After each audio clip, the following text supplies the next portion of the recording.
Donc, on va commencer avec les conférences plénières. Donc, M. Chouataï va présider la séance. Et, au programme, donc, après la conférence plénière, il y a les pauses café.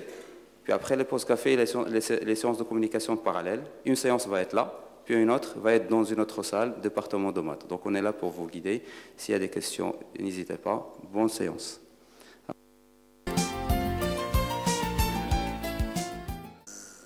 Monsieur Chouata Hassan, je suis expert de tout ce qui est environnement, principalement tout ce qui est eau, assainissement et déchets, énergie. Et j'ai le plaisir de modérer cette matinée, donc c'est avec un grand plaisir que je participe à ce colloque national, qui est une plateforme de recherche, d'échange d'expériences, d'expertise et de savoir-faire avec les experts, éminents experts nationaux qu'internationaux, sur la thématique des technologies spatiales. Pour la gestion des ressources, que ce soit en termes de mobilisation, mais également en termes de suivi de la gestion. C'est important aujourd'hui. Les systèmes d'information ont fait leurs preuves en matière de suivi de la qualité et c'est au cœur de tout gérer comme outil de planification à long terme, à court terme, moyen terme, pour pouvoir gérer la ressource en eau qui est aujourd'hui une ressource de plus en plus rare. Et le Maroc en fait partie, puisque aujourd'hui nous sommes rentrés déjà dans le stress hydrique depuis déjà les années 90. Nous étions à plus de 1500 mètres cubes comme dotation par habitant, alors qu'aujourd'hui on est autour de 700 mètres cubes. Mais heureusement que nous avons des années un peu particulières en termes de pluviométrie. L'année en cours peut-être va, alhamdoulilah, même s'il y a des catastrophes, il y avait des dégâts au niveau des provinces et des préfectures du Sud.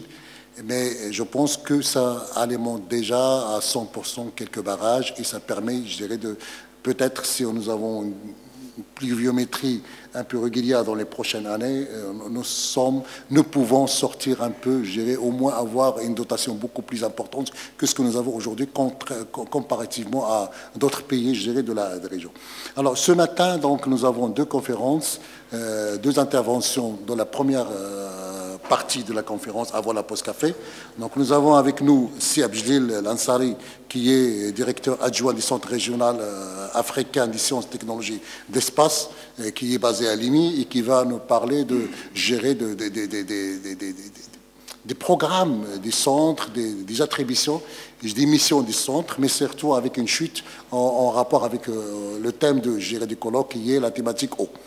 Nous avons également avec nous M. Guilmaé, qui est directeur de l'Institut de recherche pour le développement, qui va nous parler également de gérer des programmes de développement des centres en matière d'information, en matière de programmes également de recherche dans le domaine de l'eau et des technologies spatiales. Donc sans tarder, la parole à Si Lansari. Donc vous avez pratiquement une vingtaine de minutes. Bismillah ar-Rahman ar-Rahim. Salam alaikum. Donc, merci, Monsieur le Président. Je voudrais tout d'abord remercier les organisateurs, à leur tête l'association Service. Je les remercie pour cette invitation aussi.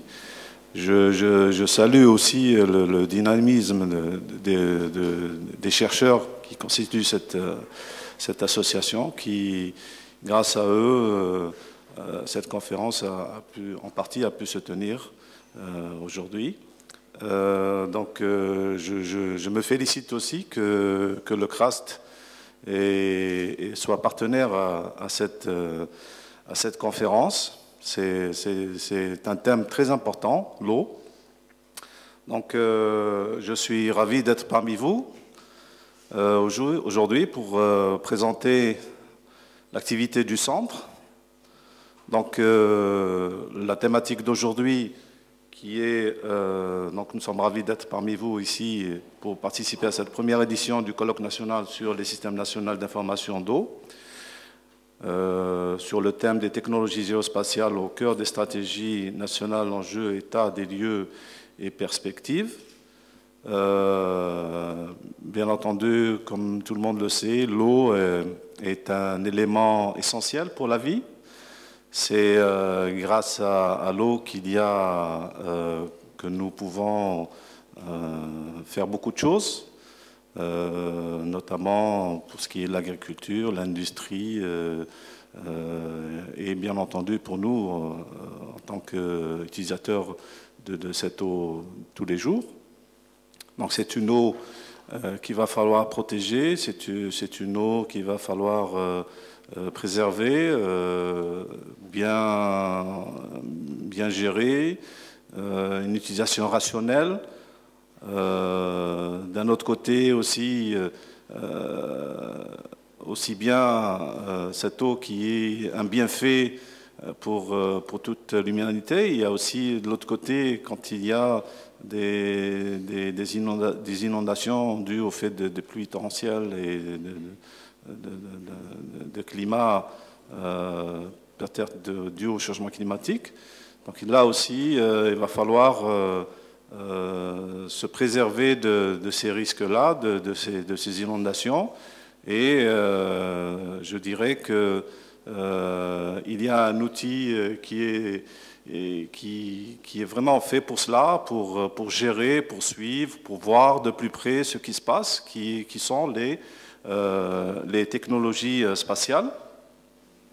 Et donc, je dirais que l'observation de la Terre est l'outil rêvé, si je puis dire, pour que l'on puisse au mieux gérer cette ressource.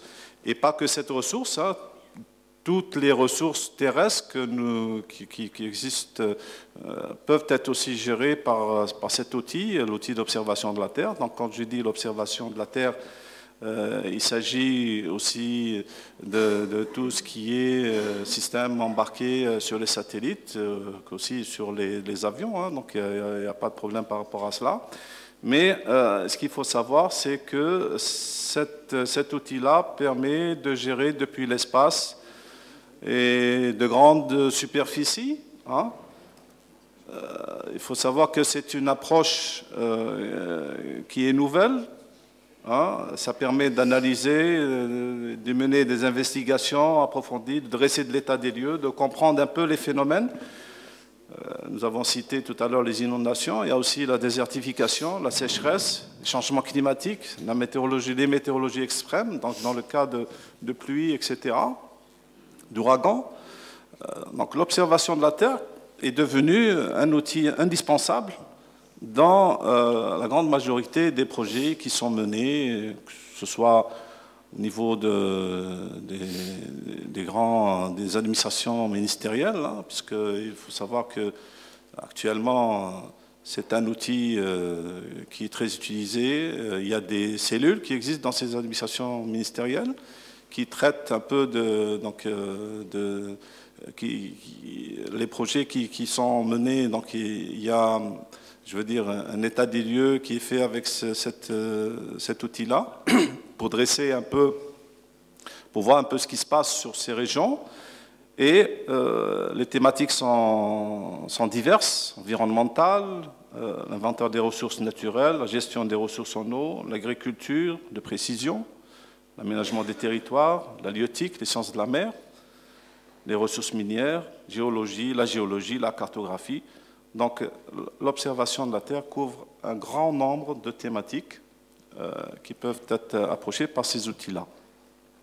On parle d'outils, donc c'est quoi ces outils? C'est la détection, c'est les systèmes d'information géographique, c'est les systèmes mondiaux de navigation par satellite. Tous ces outils puissants et performants permettent d'investiguer, d'analyser, de diagnostiquer. Et bien entendu, ces outils-là nous fournissent, au bout de traitement et d'analyse, des produits qui peuvent aider, qui peuvent apporter, orienter les décideurs vers des solutions adéquates et adaptées en fonction de la problématique. Donc, les outils d'aide à la décision, donc certainement on en parlera dans cette conférence pour les présentations qui vont suivre. Donc il y aura certainement des questions d'introduire les bases de données environnementales, territoriales, agriculture, des systèmes d'information géographique, dans tous les domaines que j'ai cités auparavant, la gestion aussi des catastrophes, le cadastre, les mines, etc. Donc les produits sur lesquels vont se baser des décisions au niveau des décideurs, ce sera certainement des spatiocartes. C'est quoi ces spatiocartes? C'est la cartographie de secteurs, de domaines par domaine, donc l'aménagement, le territoire. Donc on revient aussi à tout cela. Donc l'eau, l'agriculture. Donc les spatiocartes, il s'agit de faire représenter les éléments ou les thèmes importants pour la prise de décision. Réseaux géodésiques, des réseaux géodésiques qui se basent sur les points géodésiques, donc c'est à partir des systèmes GNSS. Donc là aussi, ça va servir pour l'auscultation des barrages, pour le suivi et l'auscultation des barrages. Donc c'est important aussi.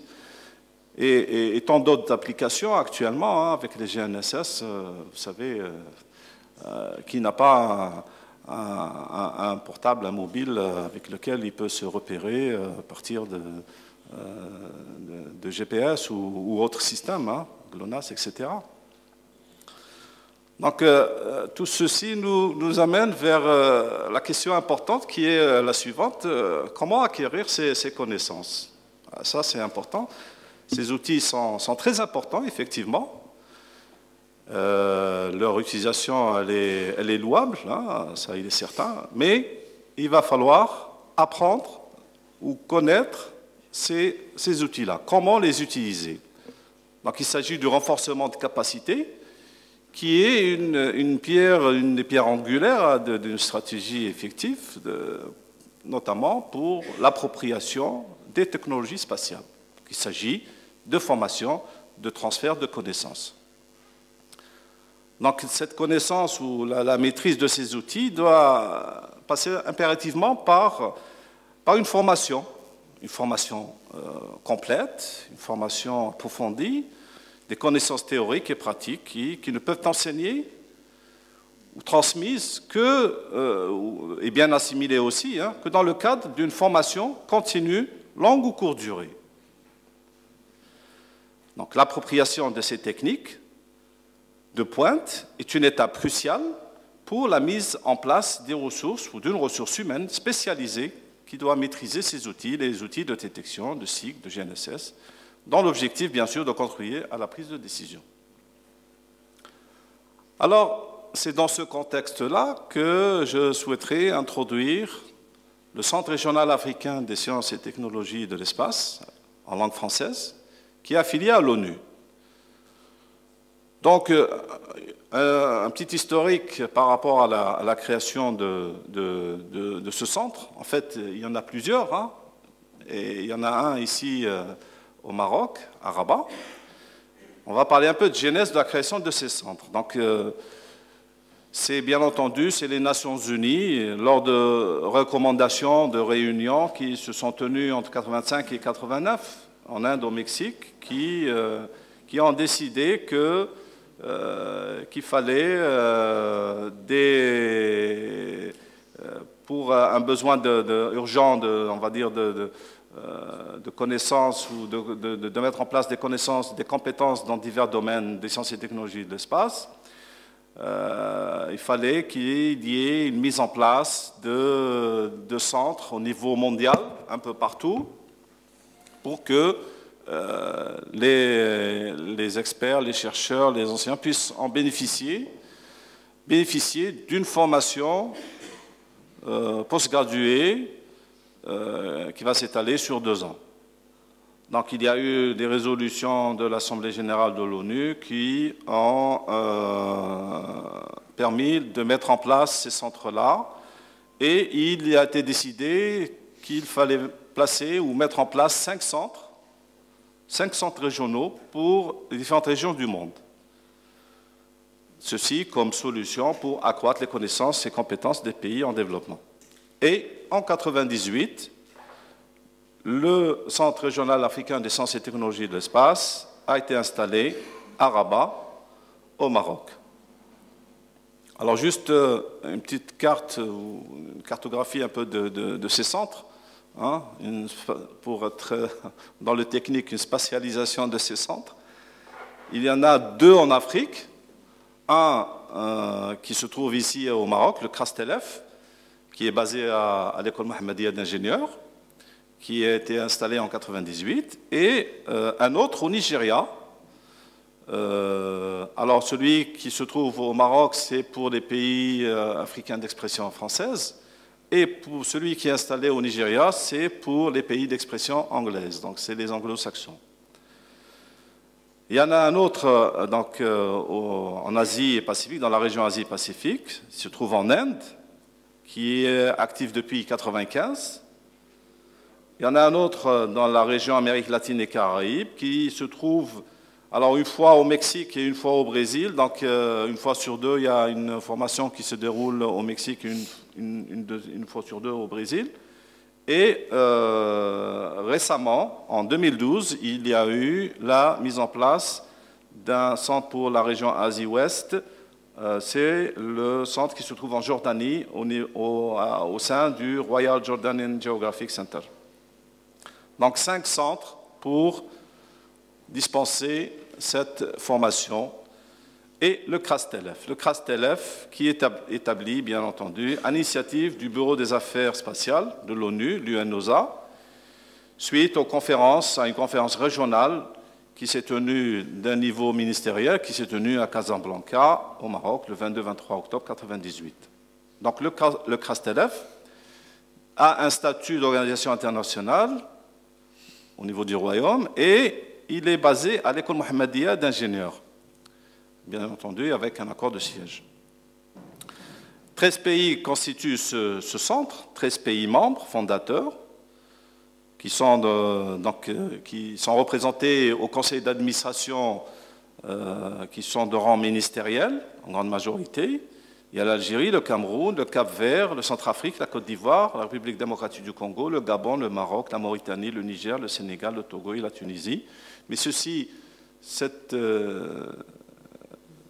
ces pays membres, nous, en tant que CRAS, on ne se restreint pas à ces pays. Il nous arrive des demandes de stagiaires d'autres pays, comme le Bénin, comme le Mali, et comme le Burkina Faso et d'autres, pour lesquels nous avons donné notre accord pour un peu stimuler les pays à adhérer au centre. Dans les missions du CRASTELEF, c'est, de manière générale, c'est d'accroître les connaissances dans le domaine des sciences et technologies de l'espace, à travers l'organisation de cours, de formations, de séminaires, d'ateliers, de conférences, en vue d'améliorer les compétences techniques de spécialistes, enseignants, décideurs, et de tenir informés des progrès enregistrés dans le domaine. Donc il s'agit essentiellement d'assister les pays de la région au développement de capacités endogènes, de consolider ces capacités nationales et régionales, de promouvoir la coopération entre les pays développés et les États membres ainsi qu'entre ces États, de développer l'expertise en détection SIC, télécommunications spatiales, météorologie spatiale, climat mondial, sciences de l'espace et de l'atmosphère, de fournir des services consultatifs, si besoin est, si le pays en fait la demande de l'État membre, de collecter, diffuser l'information, donc la promotion de l'outil observation de la Terre en sciences et technologies de l'espace. Donc le CRAST est organisé, une organisation assez, on va dire, courante. Hein. Il y a un conseil d'administration qui chapeaute un peu le centre, qui oriente, qui valide un peu les programmes, qui donne son accord pour les bilans, etc. Il y a un conseiller scientifique qui, lui, s'occupe des aspects scientifiques, de programmes, de donner son avis par rapport à cela, par rapport aux mises à jour, etc. Il y a la direction du centre qui, elle, met en place ou exécute les programmes qui sont validés lors des conseils d'administration. Ces programmes, essentiellement, c'est la formation postgraduée, dans les différentes, on va en voir plus tard, un peu plus tard, Et bien entendu, le centre a besoin d'une ressource humaine, d'experts pour dispenser ces formations. Donc il a besoin, il a lié, on va dire, convention ou il a lié partenariat avec les institutions marocaines pour prise en charge du volet de formation et pour l'expertise aussi lorsqu'il s'agit de réaliser ou de participer à des conférences. Donc, les compétences, c'est toute l'activité en sciences et technologies de l'espace pour la formation postgraduée, la formation de courte durée, l'animation scientifique et les services consultatifs et les collectes et la dissémination de l'information spatiale. Alors, la formation postgraduée, la première l'activité principale, on va dire, du centre, c'est de former en sciences et technologies de l'espace en postgraduation, c'est-à-dire en master. Les thèmes, on les connaît tous, vous les connaissez certainement: détection et système d'information géographique, la météorologie par satellite, climat mondial, télécommunications par satellite, sciences de l'espace et de l'atmosphère. Récemment, nous avons rajouté les systèmes globaux, les systèmes mondiaux de navigation par satellite, GNSS. Et cette formation, elle est adressée, bien entendu, aux scientifiques de niveau licence et plus pour l'obtention du diplôme de master en sciences et technologies de l'espace. Donc là, vous avez le site sur lequel s'appuie, on va dire, le cursus du CRAST. Et le public ciblé, c'est les universitaires, c'est les chercheurs, c'est les ingénieurs, c'est les administrateurs et les managers de tous les, on va dire, des secteurs essentiels de développement, bien entendu à l'université, les instituts de recherche et les administrations. Donc, la formation, on va dire, a démarré au CRAST en 2000. Il a été mis en place en 1998, mais il a fallu un peu de temps pour mettre en place tout cela, les programmes et tout le reste. Donc, la formation elle a démarré en 2000. Jusqu'à 2012, 14 sessions de formation ont eu lieu, en détection, en météorologie, en télécommunication. Alors, ces 14 sessions, on va dire, standard du CRAST. C'est une formation de 2 ans, de 9 mois, en première phase, une formation théorique, et une formation, une phase 2, où le stagiaire doit conduire son projet de recherche, mais il le conduit au pays. Il doit revenir chez lui et être encadré par des experts au niveau du pays, réaliser son travail et revenir au CRAST-Alef pour soutenir son mémoire. Ça, c'est une des conditions qui est imposée par les Nations Unies pour que, on va dire, le stagiaire puisse, on va dire, mener un travail en fonction des besoins propres du pays, de l'institution, etc. Ah. Ok, donc je vais accélérer. Alors de 2012 à aujourd'hui, donc nous avons accrédité notre master avec la faculté des sciences de Rabat. Donc c'est une accréditation par le ministère de l'Enseignement supérieur, de la recherche scientifique et de la formation des cadres. Nous sommes à 3 sessions, c'est la 3e que nous menons actuellement. Et nous sommes à plus de 300 stagiaires actuellement au niveau du CRAST. Alors ça, c'est le cursus de la formation, je vais passer rapidement. Ça, c'est les programmes d'enseignement sur lesquels nous nous appuyons. Il y en a 4, il y en a un peu plus, il y en a 6 en fait, un pour chaque discipline. Et il y en a aussi un pour le droit spatial et un pour les GNSS, donc les systèmes mondiaux de navigation par satellite. Donc ça, c'est quelques photos. Là, c'est les promotions, juste pour parler un peu des promotions qui se sont déroulées, de 2000 à aujourd'hui, hein, donc toutes les promotions. Ça, c'est les soutenances de master. À aujourd'hui, nous avons près de soutenances. Donc, vous vous demandez 300 stagiaires sans soutenance. Donc, si on exclut un peu les promotions d'aujourd'hui, qui sont en train, on va dire, on est à peu près à une bonne centaine, on va dire, il reste 100. Pourquoi 100 n'ont pas encore soutenu? La raison est simple, parce qu'en fait, quand les stagiaires reviennent chez eux, malgré, même s'ils terminent leur mémoire, il y a un problème d'argent, un problème de financement. Il faut qu'ils reviennent au CRAS pour soutenir. Donc ça, c'est une des conditions des Nations Unies, mais malheureusement, nous, on n'y peut rien. Donc certains sont toujours en attente de soutenance. Alors ça, c'est les quelques exemples de thèmes de recherche de master. Donc il y a toutes les thématiques qui sont utilisées. Hein. Les ressources en eau, la cartographie, l'imagerie, l'utilisation de l'imagerie à très haute résolution.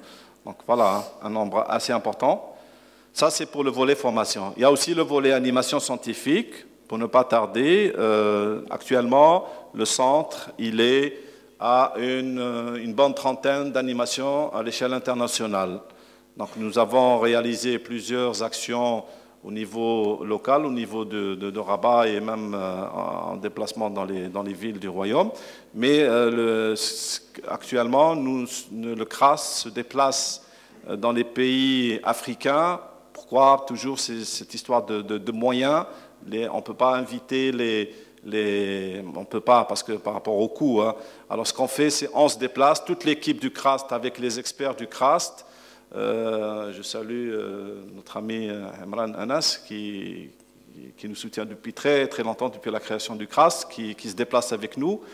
Et nous allons dans ces pays, en Afrique, les pays membres, et nous menons ces conférences-là pour...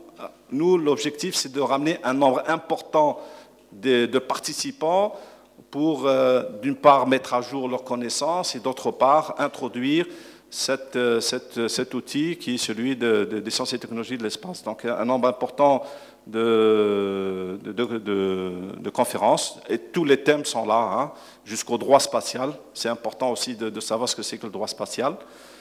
Et voilà, des ateliers que nous menons un peu partout. Hein. Et voilà, donc je disais bien à peu près plus d'une trentaine de manifestations, et il y en a plus. La prochaine qui va se dérouler, Inch'Allah, à Tunis, pour diffuser un peu, pour parler de ce que c'est que les sciences et technologies de l'espace, de l'observation de la Terre, de l'outil, de l'importance de cet outil-là. Donc ça, c'est une carte pour montrer un peu le rayonnement du CRAST. Donc voilà, c'est pratiquement toute l'Afrique. Ceux qui sont en vert foncé, c'est les pays membres, et ceux qui sont en vert clair, c'est les autres pays, et vous voyez qu'il y en a même d'autres pays qui sont en dehors de l'Afrique. Voilà, je vous remercie de votre patience et merci pour votre attention. Merci Seb Jli. Donc peut-être les questions on laissera après les interventions. Il y a juste un petit changement dans le programme. Il y a une intervention du CNS, donc une dizaine de minutes, parce que là, quart d'heure maximum. Puisque, d'après le programme, donc c'est à vous aussi. En principe, on a trois. Là, on a trois présentations. La vôtre, Yelsi Abjlil, mais également de M. Eni. Et on devrait terminer la pause maximum 10h30. Un quart d'heure, s'il vous plaît. Un quart d'heure. Allez à l'essentiel, puis on aura toujours le temps d'échanger avec les... Non, vous vous arrêtez vous-même.